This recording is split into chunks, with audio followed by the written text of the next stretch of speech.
Hi, this is Darryl again. I got another little short video for you. This one is talking about CorelDraw and a script style text and what you might want to do with it when you're engraving something with a laser engraver. So I'll just get right into it. If you can see here on the screen, I've got the word Ingles, Ingalls, and you can see how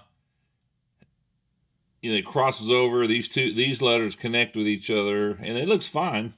And if you're just going to engrave that with no outline, you'll probably be okay. But here's where you might come into some trouble.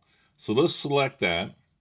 Let's go up here to and unfill it. That's what this little bar right here would do. If I click it with my left mouse button, it unfills it. Well, there's no outline, so you can't see it. So let's go down to the black and right click the black, and that puts the outline around it. You can put any color you want, green, whatever. Black shows up best for the video, so I'm going to put black. But now you can see the problem that you might have.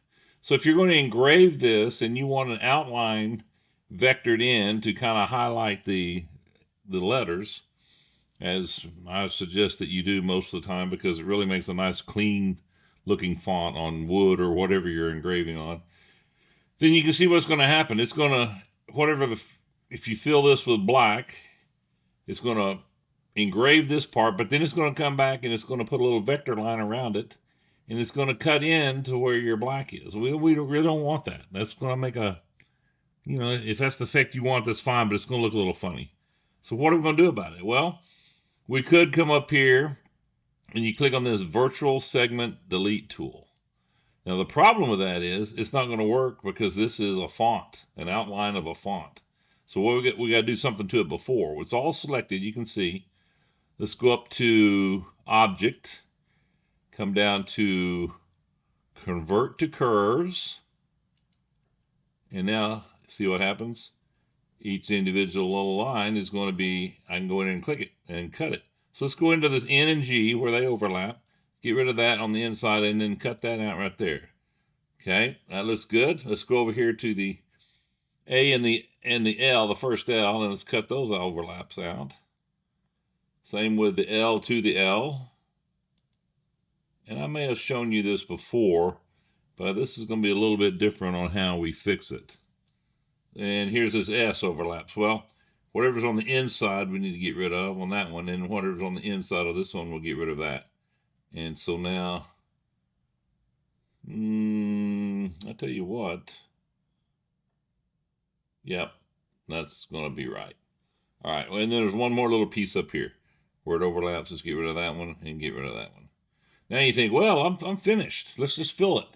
So we'll go back up here to the pick tool, and let's just fill it with blue. But look what happens. You see that right there? That's where we cut those pieces out, and it's made a big mess. If I take the fill out, it looks fine. Oh, I missed one. Let's go ahead and cut it while we're at it. That right there is not right. And neither is that one. Okay, there we go. But that's not going to fix anything. If I fill it again, it's going to do the same thing. Even worse, probably.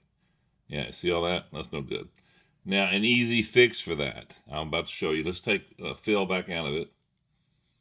So let's make sure it's all selected, and it looks like it is, but just to make sure, let's drag around it and select it all. So I've got join curves over here on this toolbar. If you don't have that, you can come up here to Windows, click on that, come down to Dockers, come over, and anything that's checked should show up on the side of your page. And let's go down to, if this one wasn't checked, you could click on it and it would put a check mark on it and it would put it over here. Mine's already done, so I'm not going to click on it. I'm just going to click on the Join Curves tab right here. This is all selected. I've got a gap tolerance of 0.1 inch. You might want to play with that if you need to. I've left that. That's pretty much default, I think, and it seems to work fine for me. And just leave it on Extend and just click Apply. Well, it doesn't look like it does anything, but now let's get rid of that. Let's go back to our fill and just fill it with blue. And look at that. No problems. So we're done. You can engrave that with no problem. Let's unfill it. If you want to do the vector outline, that will work without cutting back through your letter. And I can see one more time, I messed it up right here. So let's just fix that real quick. Oh, again. Let's see, that's going to be that one, and that's going to be that one. But when we do that, we're going to have to fix it again, because if I fill that, oh, well, no, we didn't have to do that one. But if it did mess up, same thing. Just go in and hit your join curves, and that should fix it. Anyway, that's all I've got for you. That's a little short one. Please like, share this, and give me some comments. And I hope to see you on the next one. Thanks. Bye-bye.